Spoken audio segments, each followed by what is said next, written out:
طفي التكييف من ورا بس، خد الريموت وطفي التكييف من ورا.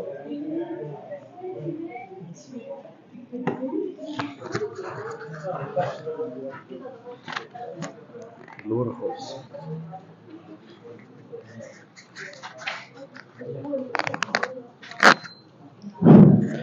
افتحوا هاتولي الاختبار الأخير.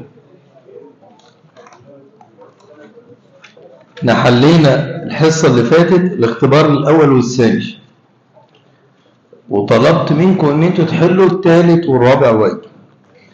انا عاوز بس دلوقتي الاول الامتحان السابع. هتقول لي ليه السابع ده مهم قوي قوي قوي؟ السابع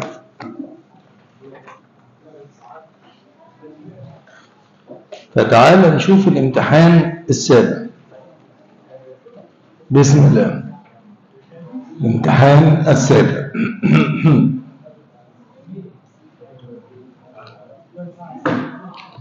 بيقول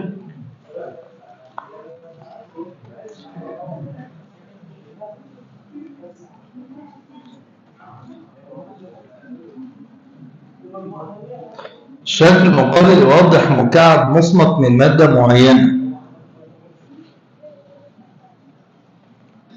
طوله كذا، طول ضلعه كذا، وكتلته كذا، فإن الكثافة النسبية لمادته هي نقط. طبعا نقدر نقول أن الكثافة النسبية هي كتلة المادة، أو هي كثافة المادة على كثافة المية. فنجيب كثافة المادة الأول، كتلة على الحجم. الكتلة 21.6 جرام، فالجرام ده يتضرب في 10⁻³ والحجم الديسك اللي ورا كله يطلع لي قدام، والحجم هو طول الضلع في نفسه 2 في 10⁻² تكعيب، طلعت 2700. طب دي كثافة الجسم، الكثافة النسبية هنقسم 2700 على 1000 يدي 2.7. السؤال الثاني، أنبوبة ذات شعبتين، أهو أنبوبة ذات شعبتين.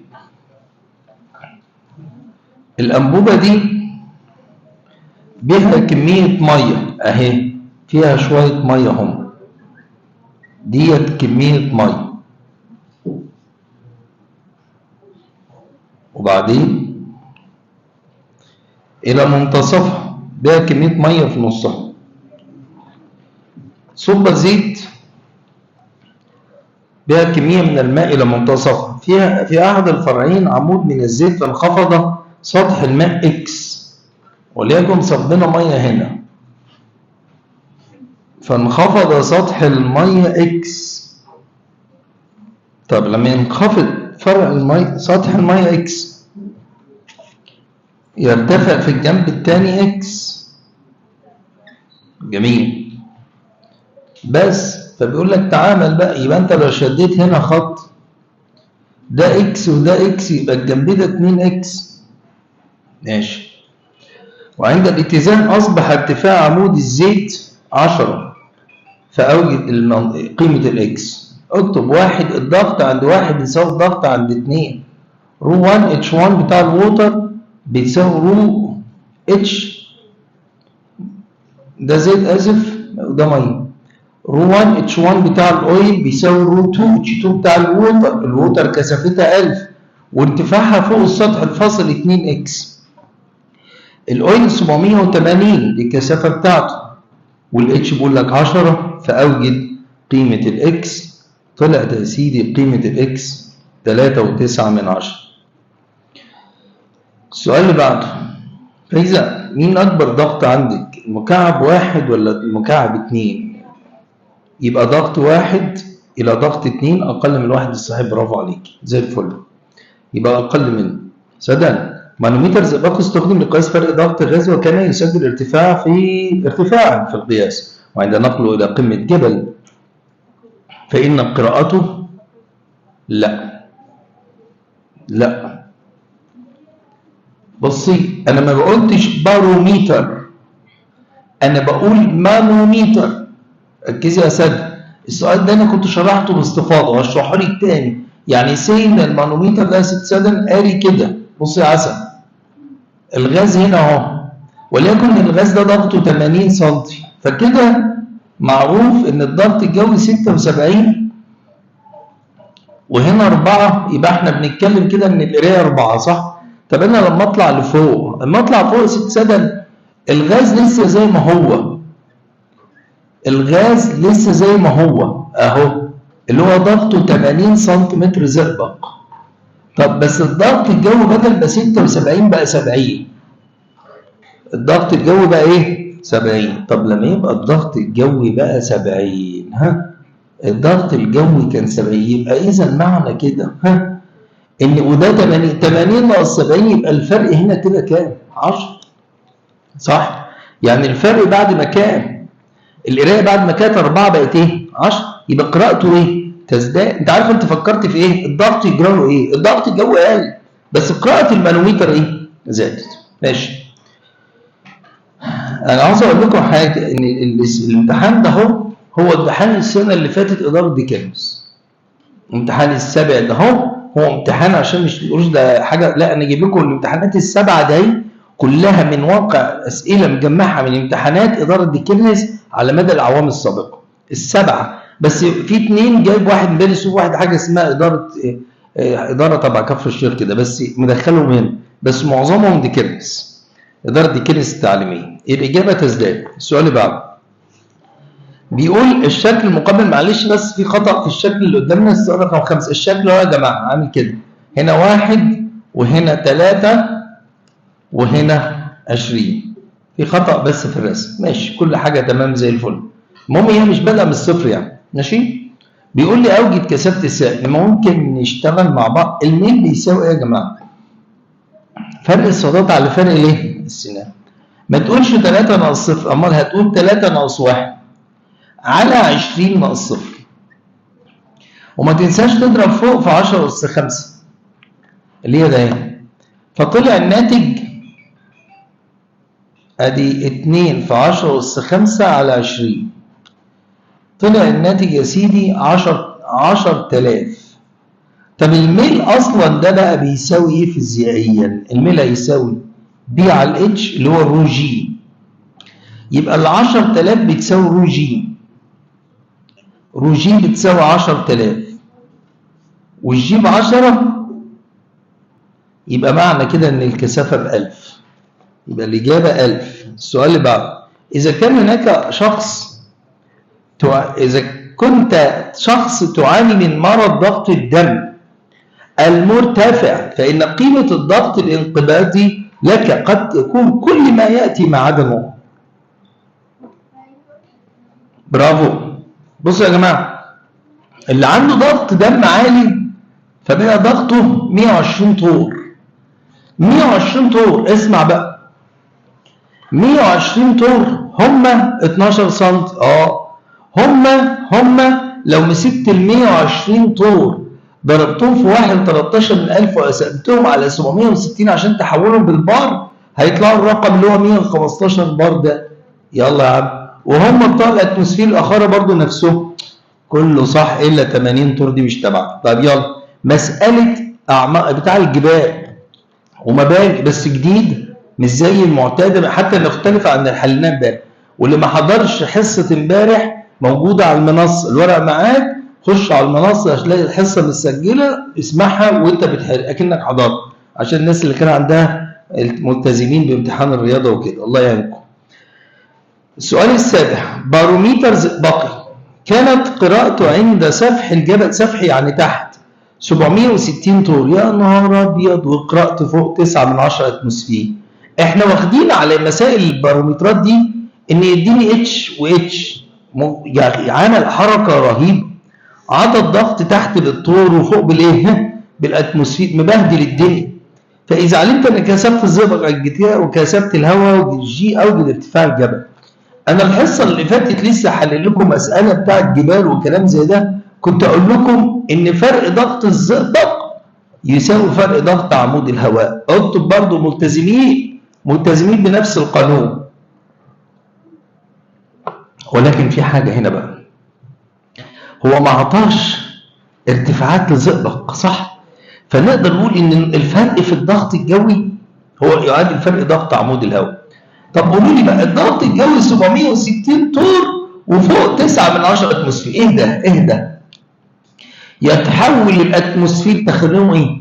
طور، يبقى كلها على بعضها طور، يا اما تحول الطور وتخليه ايه؟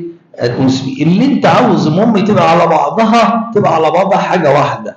يعني على سبيل المثال انا ممكن مثلا استريح شويه، ال 760 طور هم 1 اتموسفير صح؟ طب ما كده الضغط تحت 1 وفوق 9 من 10، يبقى التغير في الضغط الجوي 1 ناقص 9 من 10، بس خلي بالك اتموسفير، وده طبعا رو جي اتش، رو جي دلتا اتش. طب 1 ناقص 9 من 10، الاتموسفير الطبيعي كام؟ حد حافظ قيمه الاي تي ام الطبيعيه؟ قيمه الاي تي ام هي الرقم ده صح؟ رو هواء 1.3 من 10، جي 9.8، ما شلتش انا الجي المره دي، ودلتا اتش هواء هو ارتفاع هذا الجبل. تمام؟ مساله حلوه واسلوبها جديد جدا جدا جدا. الاجابه طالعه 790 متر، ولاد هو عاوزها بالكيلو متر. تمام؟ هي طالعه تحديدا كده عشان برضه يبقى معايا، طالعه 790 متر اللي هي بالكيلو متر 79 من 100. السؤال اللي بعده، شكل مقابل واضح باروميتر زئبقي استخدم لقياس الضغط الجوي، فكانت قيمته اتش فوق السطح الفاصل،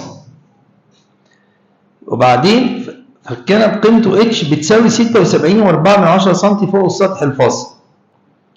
فإذا علمت أن كثافة الزئبق قد كده وعدد الجاذبية الأرضية فكذا، فبالتالي فإن قيمة الضغط الجوي في هذا المكان يساوي نقط.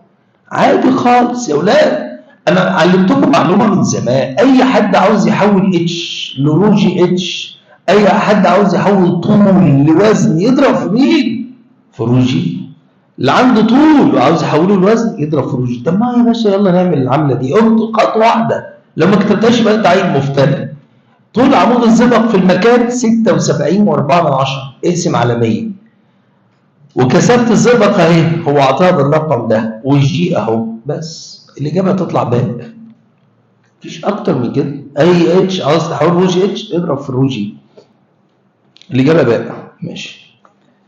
السؤال اللي بعده بيقول الشكل المقابل يمثل مكبس هيدروليكي القطر، المكبس الكبير 5 أمثال الصغير. ماشي. فعند استخدامه لرفع السيارة لغزلها، فإن كل من ارتفاع السيارة الأعلى، فإن كل ارتفاع للسيارة لأعلى قدره سنتي يحتاج لانخفاض المكبس الصغير قد إيه؟ ولاد أنا مش علمتكم من ضمن شغل المكبس الهيدروليكي إيتا بتساوي اف كابيتال على اف سمول، اي كابيتال على اي سمول، ار تربيع كابيتال على ار تربيع سمول، واي صغير على واي كبير. اكتبوا الحته دي، ار تربيع كابيتال على ار تربيع سمول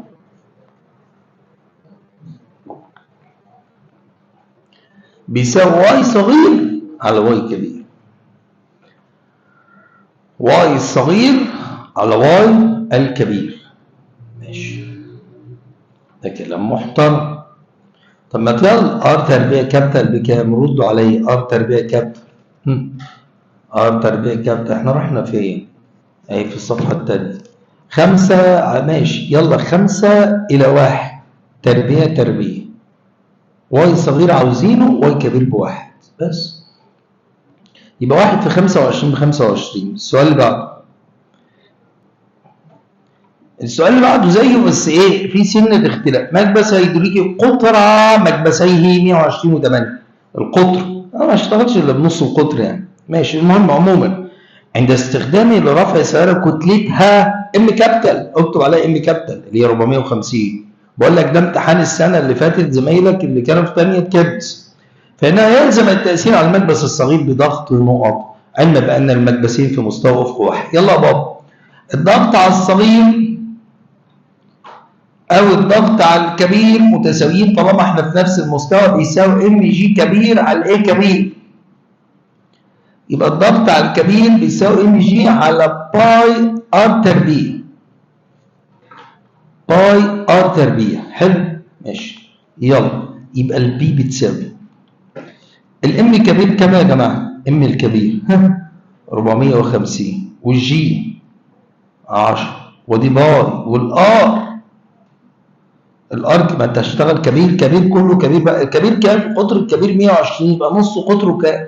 60 في 10 سالب 2 الكل تربيع بس. لازم تشتغل بالمتر بقى. الاجابه تطلع اول واحد. قولي كده يا فاطمه يا مريم، النسبه بين كثافه الدم لشخص سليم الى كثافه الدم لشخص مصاب بالانيميا.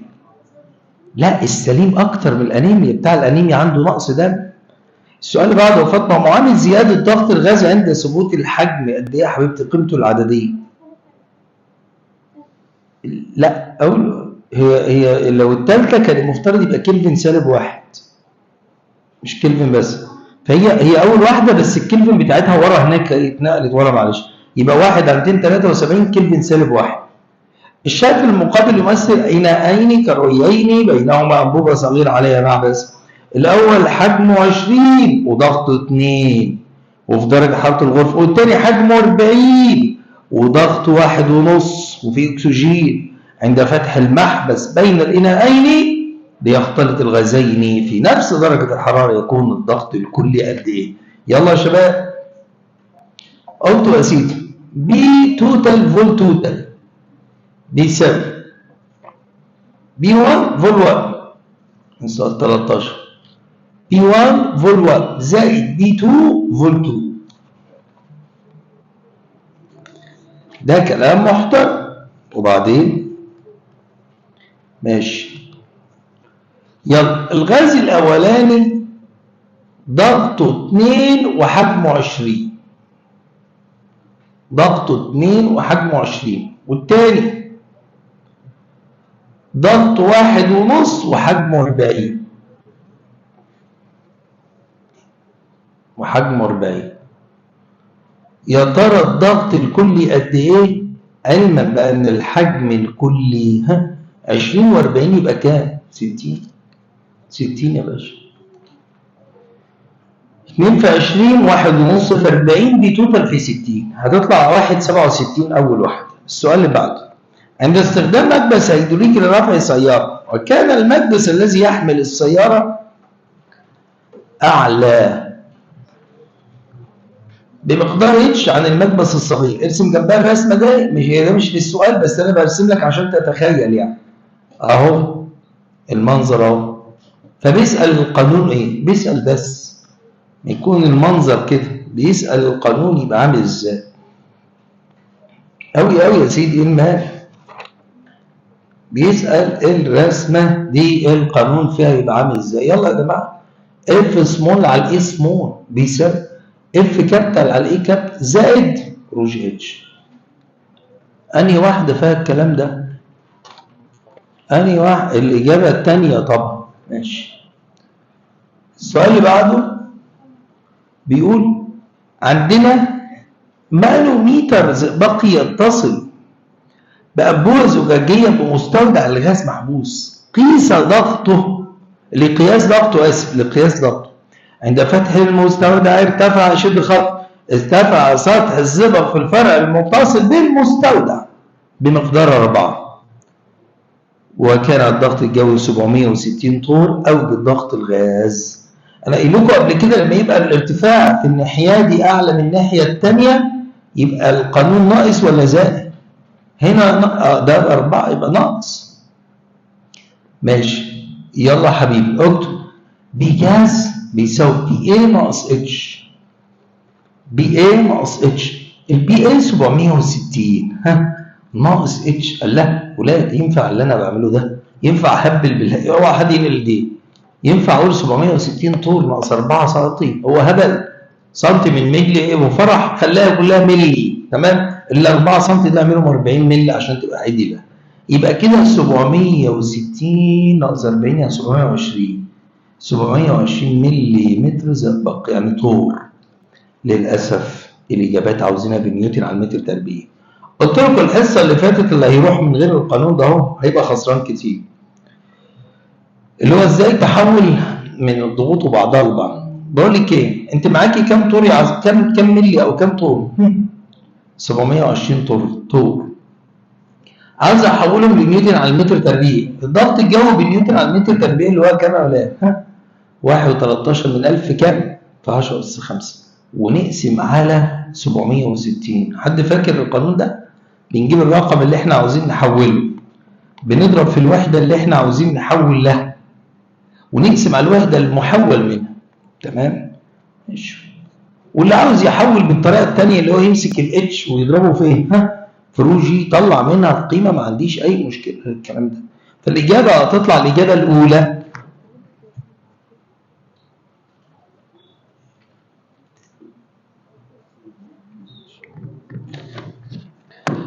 زي الفل. السؤال اللي بعده بيقول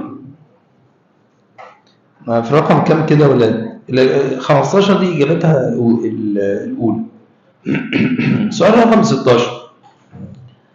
كميه من غاز حجمها 45 سم مكعب في درجه حراره 20 رفعت درجه حرارتها بمقدار 80، فان حجمها يزداد بمقدار نقط. يلا يا ابني اكتب. فوليوم 1 على فوليوم 2 بتساوي تي 1 على تي 2. بيقول حجمها 45 على درجة 20، يبقى اهو 45 ده عند درجة 20 زائد 273.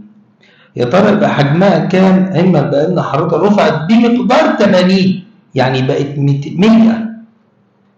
ال 20 دي بقت 100. ال 20 بقت 100. طيب فطلع ان الحجم الثاني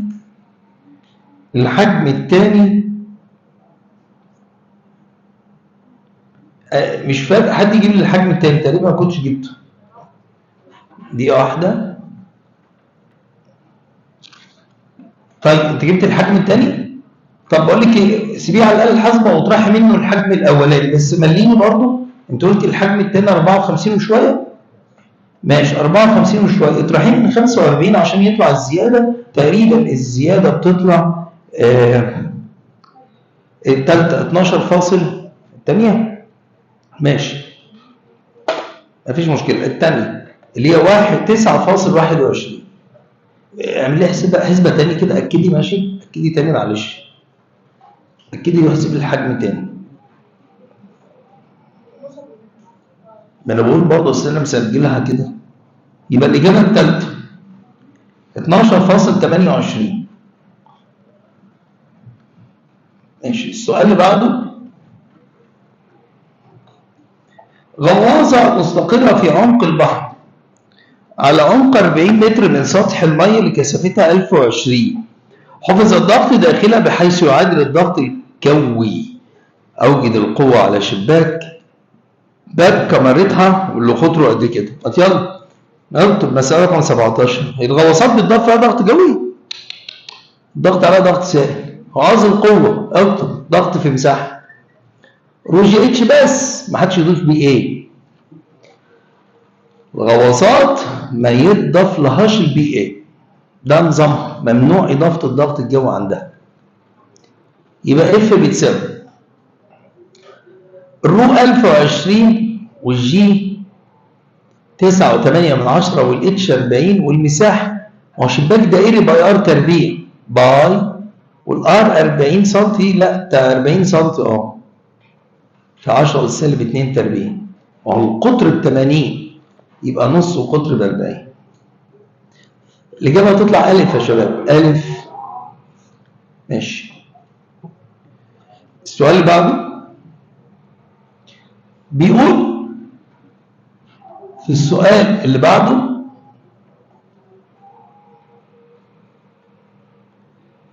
كمية من غاز مغلقة في الاس تي بي. حد عارف يعني ايه اس تي بي؟ قلت فا يعني تي بصفر، تي سمول بصفر، صفر سيليزيوس، والبي 76 سم. دي معنى ستاندرد تمبريتشر اند بريشر، الظروف القياسية للضغط ودرجة الحرارة. دي الظروف القياسية. ماشي. فبيقول قل حجمها للنص وزادت حرارتها بمقدار 100 فإن ضغطها يصبح نقط. يلا يا حبيبي انت قلت بي في على التي، القانون العام بصورته الأساسية بي في على التي. وبعدين الغاز ده كان ضغطه كام؟ ما علينا حتى لو ما انتش عاوز تحط، وحجمه كام مش عاوز احط، وحرارته 0 زائد 273. 0 زائد 273. طب وبعدين ضغطه بقى قد ايه بقى؟ هو قال لك ان ضغطه قل للنص، يعني بقى نص البي. لا ده الحجم اللي قل للنص، معلش نص في. ضغطت ليقل حجمها للنصف وزادت درجة حرارتها بمقدار 100. ما كانت صفر بقت صفر، بقت زاد عليها 100، يعني 100 زائد 273 بس. فأوجد، شيل في مع الفي، أوجد الضغط الجديد. ضغطها بقى 2.73 بس. ما هو هنا الضغط الأولاني، بس واحد ممكن يقول لي الضغط، أقول له الضغط الأولاني ده يعتبر كان 1 بي اي، 1 ضغط جو. فالضغط الجديد 2.73 ضغط جو. ماشي. إناء زجاجي اسطواني الشكل، برضو محتاج ارسم رسمة للسؤال 19. اتحط فيه 3 سوائل، حط زئبق ومية وزيت. الزئبق 10 سم، المية 15 سم، الزيت 18 سم.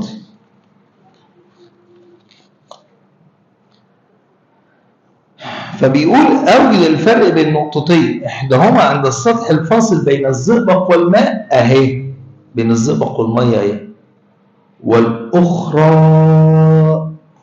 عند السطح العلوي للزيت، يعني هنا أهو، نقطة فوق والثانية تحت هنا بس.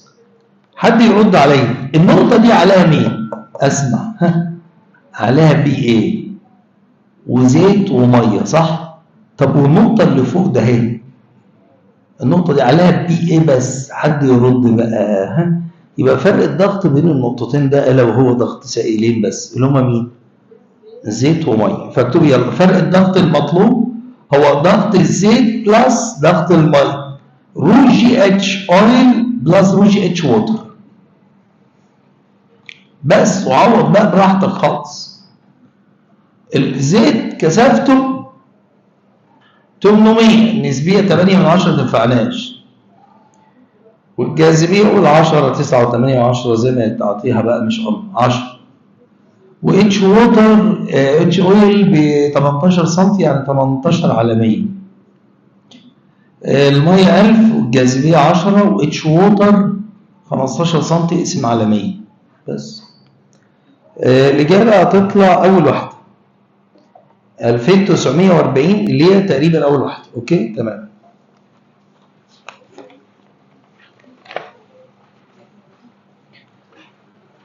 السؤال عشان ده إجابته الثانية مش في حاجة يعني. طيب هات لي السؤال رقم 22. 21 اعمله في البيت مفيش فيه حاجة. تعال نشوف السؤال 22. إناء كتلته وهو به سائل ما حتى إناء كتلته وبه سائل ماء حتى حافته 70 كيلو، وكتلته وهو ممتلئ بالماء حتى حافته 60 كيلو. فإذا كانت الكثافة النسبية للسائل 1.2 فتكون كتلة الإناء الفارغ. ما يلا تكتبوا معايا 22. تعرفوا القانون ده اهو، الكثافة النسبية بتساوي كتلة السائل على كتلة نفس الحجم من المية، نفس الحجم. طيب تعال نحل بالقانون ده. بسم الله. يلا يا حبايب قلبي.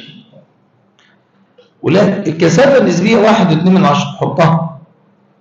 مش المفترض ان كتلة السائل تبقى كتلة سائل صافي، اللي هي كتلة الطبق بالسائل ناقص كتلة الطبق؟ ما هو بقول لك كتلته هو مبلول سائل، الطبق بالسائل 70. طب السائل بس هيبقى 70 ناقص كتلة الطبق صح؟ يبقى اكتب لي سائل صافي 70 ناقص ام ده اللي هو الطبق اللي انا اصلا عايزين كتله الاناء الفارغه. طب كتله الميه بالطبق 60، الميه بالطبق 60 يبقى الميه بس كام؟ ها 60 ناقص كتله الطبق نفسه. مبروك عليك السؤال، الاجابه هتطلع 10 بشيفت سولف الاله الحاسبه.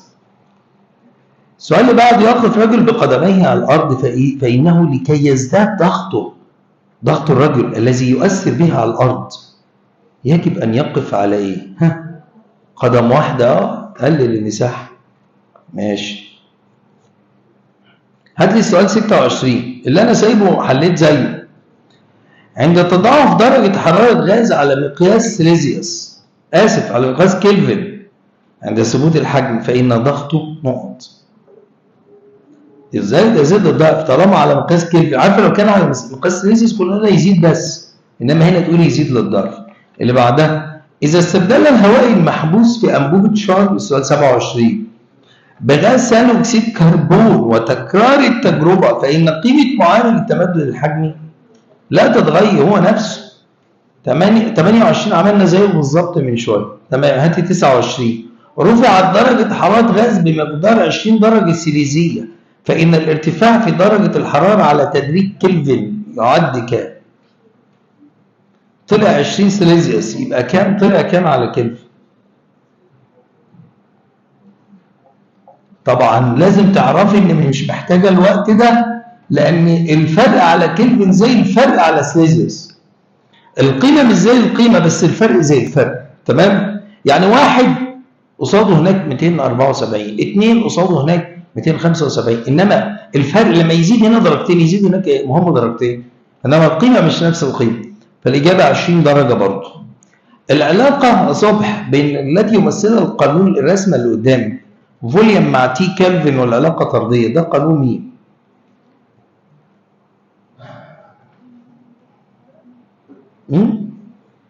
ده شارل بقى. شارل مظبوط. تعال نكتب السؤال ده. كميه من الغاز تشغل حجم قد كده في حراره قد كده وضغط قد كده فان حجمها في معدل الضغط ودرجه حراره. برضه القانون العام قلت بي في على تي بيساوي بي في على تي. تشغل حجم 380 وحراره 27 زائد 273 وضغط 60، يا ترى حجمها كام؟ ولا حد يقول لي اس تي بي يعني ايه؟ طالما هنا الضغط 76 60 انا عاملها هنا 76 سم، ده الضغط المعتاد والحراره المعتاده هي صفر. حد يحسبها دي؟ ما حسبتهاش بامانه للحسب. حد يطلع الحجم ده انا محتاجه. اس تي بي عن الضغط ضغط معتاد 76 والحراره صفر. 273 اول واحد. ماشي. هاتوا لي امتحان اللي قبل.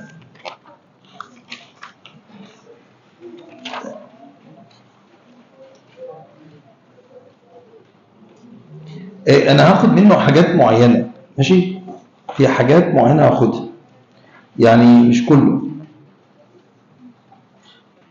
يعني على سبيل المثال الامتحان السادس ده اول حاجه هاخدها السؤال رقم 3. السؤال رقم 3 بيقول إناء. حلو قوي السؤال ده، كان أول مرة يجي في الامتحان في الجو بتاعنا.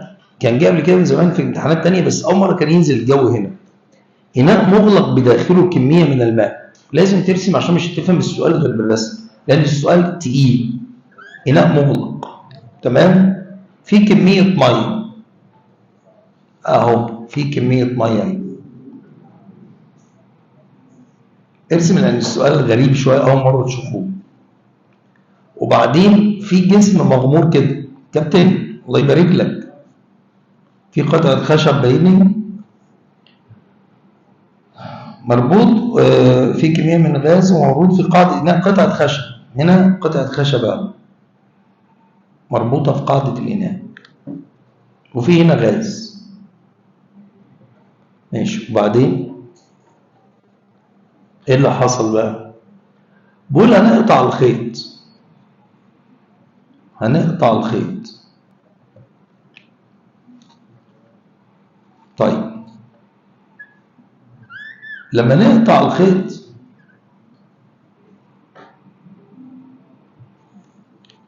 ايه اللي هيحصل؟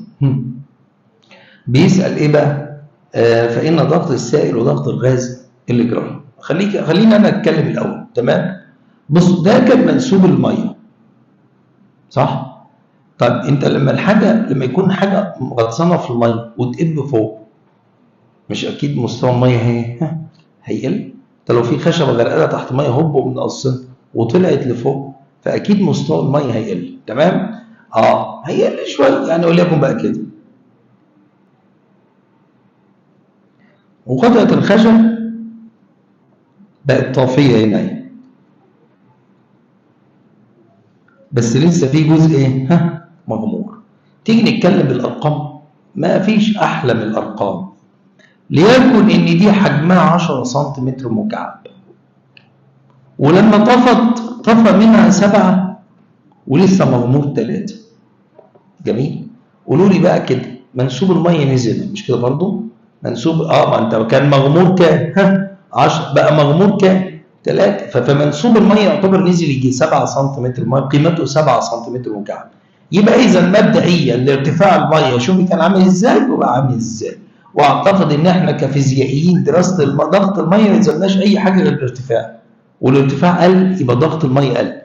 فاول واحده ضغط الماء يقل. تمام؟ خلي بالك عشان الاجابه الصحيحه مش موجوده، فيها خطا في الاجابات فاحنا هنظبطها. اسمع مني بقى، حجم الغاز جراله ايه؟ ما احنا عايزين نشوف بقى ضغط الغاز جراله ايه؟ حد يرد. حجم الغاز جراله ايه؟ حجم الغاز زاد ولا قل ولا ثابت؟ برنس ثابت. واحد يقول لي ثابت ازاي؟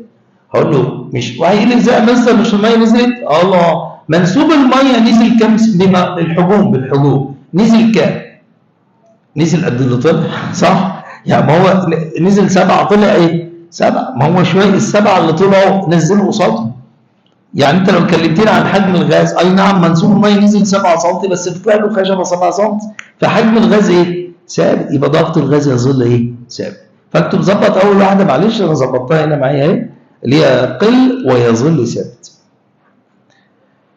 ماشي، دي واحده من الاسئله الحلوه اللي هنا. طيب في واحده كمان كويسه، اقلب الصفحه اوريك يا سيدي واحده كويسه. اخر واحده 15، مساله 15. هي في سطر كده زياده، احنا نبدا من عند كلمه انبوبه ذات شعبتين في السؤال 15. السطر الاولاني ده مش تبعنا، لا.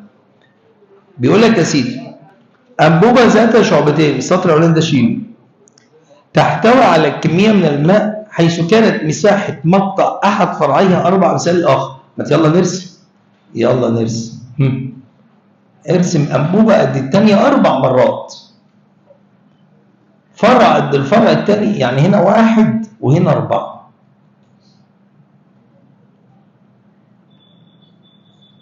وده هو ميه، في ميه.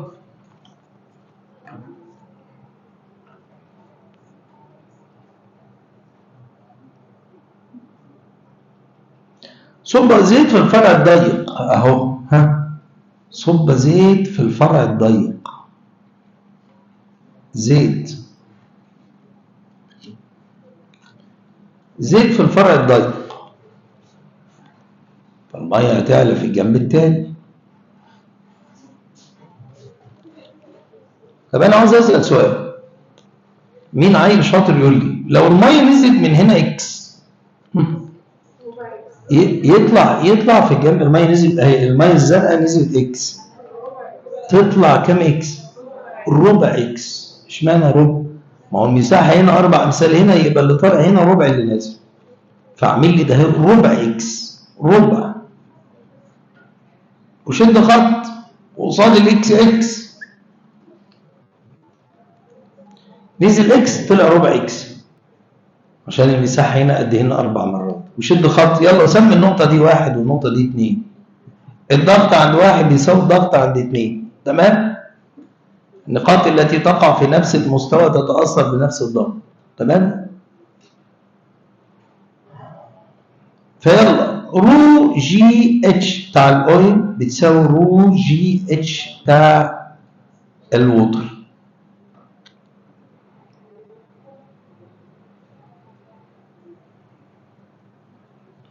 ماشي؟ هو عاوز يعمل لما تشوفه كده عاوز ايه قبل ما ادوس جامد؟ هو عاوز ايه؟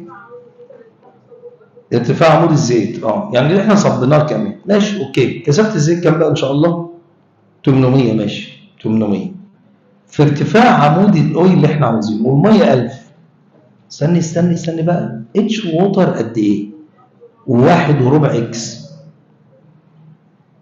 1.4 اكس 1.25. اسمعي في حاجه عشان هو عطى الاكس، هنشوفها كده عطاها ازاي. قال انخفض سطح الماء بمقدار 4/10. دكتوره ما هو انخفاض سطح الماء ده اللي هو اسمه ايه؟ ما هو قال لك الميه لما حطينا الزيت نزلت 4/10، يعني الاكس دي ب4/10. يلا يا حبيبي اكتب. يعني ادي 1000 في 1.4 اكس، والاكس ب4/10. نقدر نجيب ارتفاع الزيت. الإجابة طلع 4/10 سم. 4/10 سم.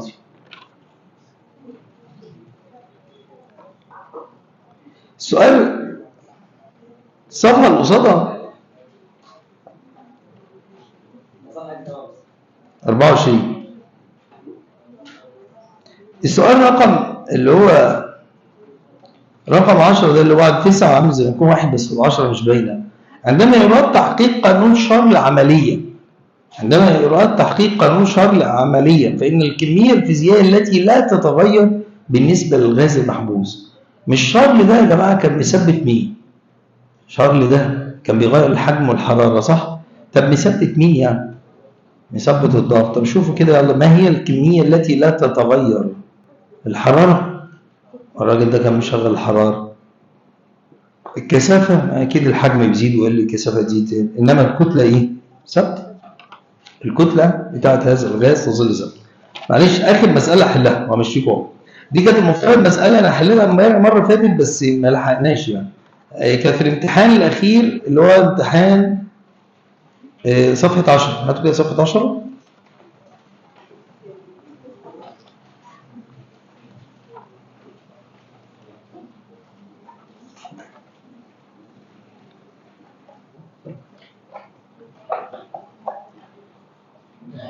تتروحوا بقى زي البشوات اللي هتكمل الحل. الورقة كلها نزل إجابتها على الواتس، تمام؟ كله باللي فات باللي جاي، خلاص كل الإجابات. أنا عامل الورقة دي مجاوبة، قعدت اشتغلت فيها. السؤال ده كان في الامتحان المرة اللي فاتت. هاتوا كده آخر السؤال خالص رقم 4. ارسم لي الرسمة دي جنبه لأن الرسمة دي ناقصة من عنده.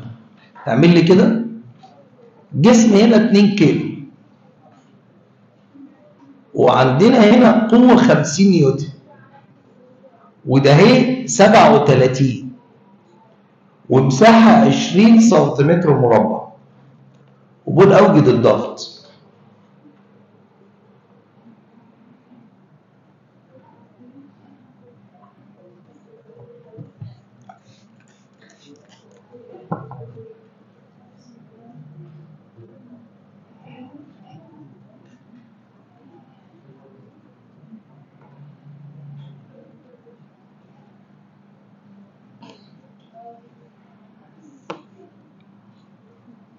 أوجد الضغط على الأرض. ماشي. ولا ده اللي احنا بنشتغل بقوة مايلة؟ ما اشتغلش بقوة مايلة دي. القوة المايلة دي شيلها وحللها القوتين واكتب يلا، واحدة كوزين والتانية ساين. دي كوزين ودي ساين. طب تعال نجيب يلا القوة الرئيسية دي اللي هي هتبقى اف ساين سيتا. الاف اللي عندنا 50 ودي ساين 37، يبقى كده 30 نيوتن. 30 نيوتن. حلو خالص. يبقى القوة الرئيسية دي 30 نيوتن. ماشي. طب بقول لك انا عاوز اجيب وزن الجسم ده اهو. وزن الجسم او قوة الجسم ام جي 20 في 10 ب 20 نيوتن. جميل قوي قوي قوي. ها، مش الضغط بيساوي قوة على مساحة؟ قولوا لي بقى كده انا عندي كام قوة؟ انا عندي انت ال 50 دي سيبك منها لان في جزء ضايع، ال 50 دي هيصفى منها كام؟ 30. والجسم ده كمان ما محطوط معانا، الجسم ده وزنه كام؟ رده 20. يبقى انا كده معايا قوتين صح؟ القوه اللي فوق هو واحد بيأثر بجسم 200 ليه؟ لا هو 2 انا اللي كتبت 20 ما الجسم 2 اهو. بقول لك القوه ام 50 صفه منها كام؟ ها؟ صفه منها 30 ماشي. والجسم وزنه 2 في 10 ماشي، يبقى ده كله 50. والمساحه هنا كام؟ 20 في 10 تساوي 4. الناتج بيطلع بالمنظر ده 2500 نيوتن على المتر ايه؟ تربيع. انا حليت الامتحان الاول والثاني المره اللي فاتت، وحليت النهارده يعتبر السادس والسابع. الثلاثه اللي بينهم دول هنزل اجاباتهم، بل وهنزل الاجابات اللي انا نزلتهم كمان خلاص عشان تشوف وضعك ايه. الورقه دي في نهايه القوانين يا جماعه، عشان اللي عاوز قوانين منها كلها موجوده في نهايه الورقه في نهايه